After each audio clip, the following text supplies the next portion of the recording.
नमस्कार. मी विशाखा माळी तुमचं स्वागत करते यशस्वी शाळेच्या यूट्यूब ऑनलाईन एज्युकेशन प्लॅटफॉर्मवर. तर आज आपण बघणार आहोत राज्यसेवा 2026ला झालेला 31 मेला झालेला क्वेश्चनचे इकॉनॉमिक्स या विषयाची आन्सर की. तर सुरू करूया. 2017मध्ये भारताची लोकसंख्या घनता दक्षिण कोरियापेक्षा जास्त होती, तर हे चुकीचं आहे.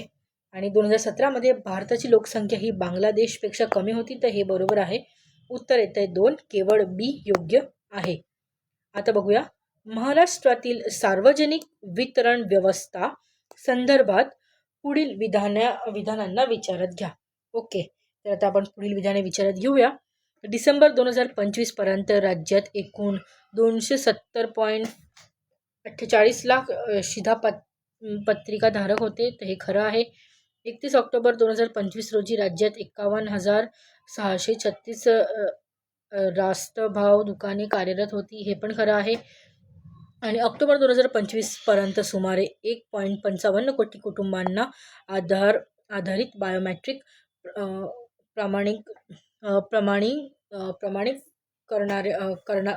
प्रमाणीकरणाद्वारे शिधावस्तूंना लाभ देण्यात आला. तर ABC आपलं हे पण बरोबर आहे. आपला आन्सर आहे 4. पुढे बघूया. पहिली आणि चौथी पंचवार्षिक योजना यांचा कालावधी आपल्याला माहितीच आहे. 1951 ते 56 पहिली पंचवार्षिक योजना आणि दुसरी पंचवार्षिक योजना 1969 ते 74 पर्यंतची ही दुसरी पंचवार्षिक योजना. पुढे बघूया. तेंडुलकर समितीने निर्देशास आणल्याप्रमाणे दारिद्र्याची संकल्पना डॅश यासारख्या मूलभूत मानवी गरजांच्या संदर्भात सामाजिक वतीचे संबंधित आहे. तर पुरेसे पोषण आवश्यक आहे, अन्न, शिक्षण आणि आरोग्य हे 3 मेन प्रायोरिटीज होत्या तेंडुलकर समितीच्या. पुरेसा निवारा, पुरेसी वस्त्र आवश्यक आहे, रोगापासून सुटका आणि किमान शिक्षण आवश्यक आहे. तर आपल्याला ACDE असं कुठल्याच ऑप्शनमध्ये नाही आहे, तर वरील सर्व मला वाटते आयोग उत्तर बरोबर देईल. पुढे बघूया.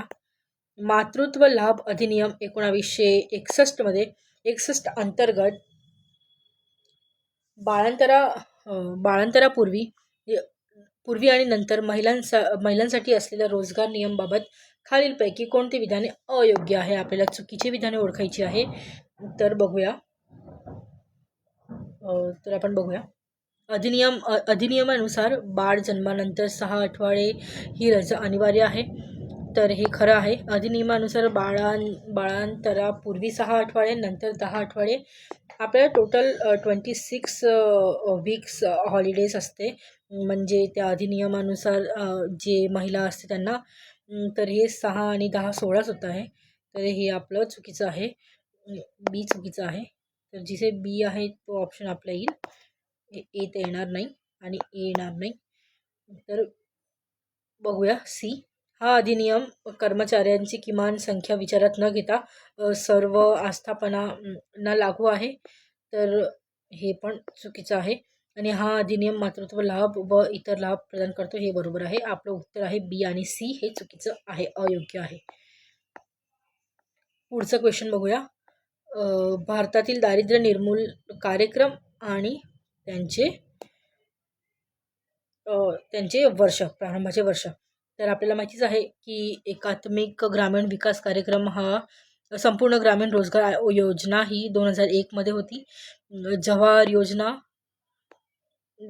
जवाहर योजना 1983, ग्रामीण भूमिहीन रोजगार हमी कार्यक्रम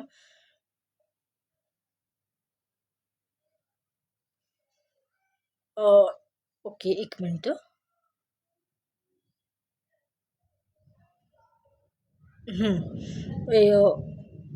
एक मिनिट आपण परत घेऊया हा क्वेश्चन.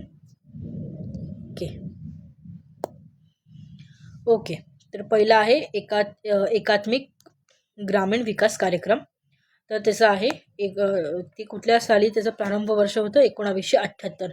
ग्रामीण भूमिहीन रोजगार हमी कार्यक्रम की त्याचं होतं प्रारंभ वर्ष 1983. जवाहर योजना त्याचं वर्ष होतं 1989 आणि संपूर्ण ग्रामीण रोजगार योजना की जे 2001. आपलं उत्तर येतं 4 4 3 2 1. पुढे बघूया. खालील विधाने विचारात घ्या. ओके, घेऊया आपण विचारात की 1900 योग्य विधाने आपल्याला ओळखायची आहे. 1950च्या दशकात उत्तरार्धात उच्च उत्पन्न असलेल्या देशामध्ये कोल आणि हुवर प्रतिमानाने लोकसंख्या वाढ आणि आर्थिक विकास यांचा संबंध जोडलेला आहे. तर चुकीचं विधान आहे हे. आणि कोल आणि हुवर प्रतिमानानुसार उच्च प्रजनन क्षमतेखाली GNP अधिक वेगाने वाढेल, हे पण चुकीचं आहे. तर वरीलपैकी कोणतीही नाही, दोघं अयोग्य आहे. खालीलपैकी कोणते जमिनीची उपविभागणी आणि तुकडे होण्याचे तोटे आहे? आपल्याला काय विचारलं आहे? तोटे विचारलेले आहे. तर जमिनीची नासाडी,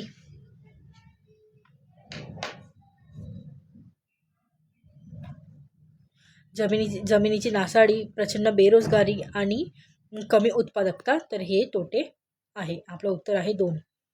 पुढे बघूया. 43वा क्वेश्चन.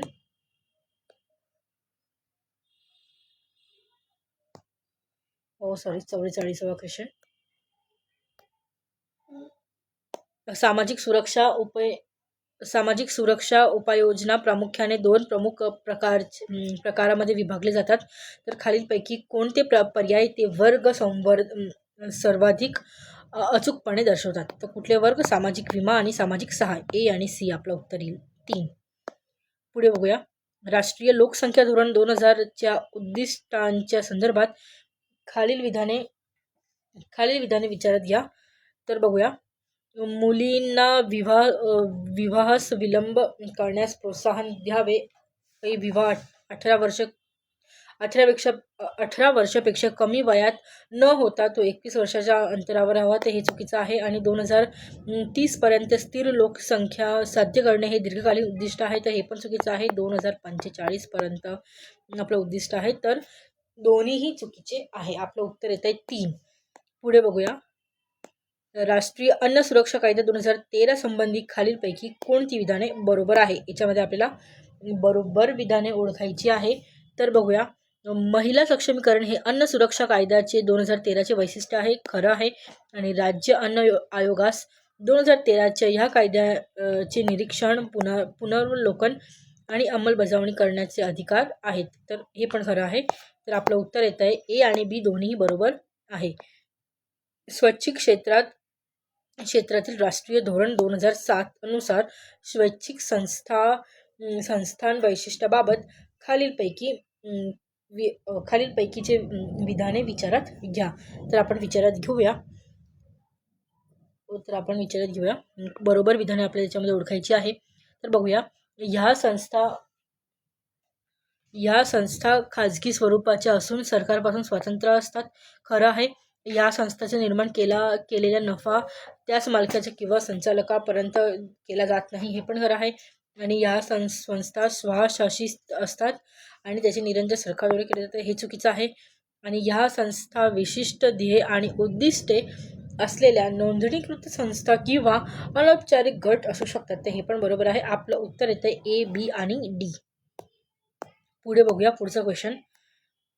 विधान ए आणि विधान बी दिलेले आहे, तर आपण बघूया. 1 मार्च 2024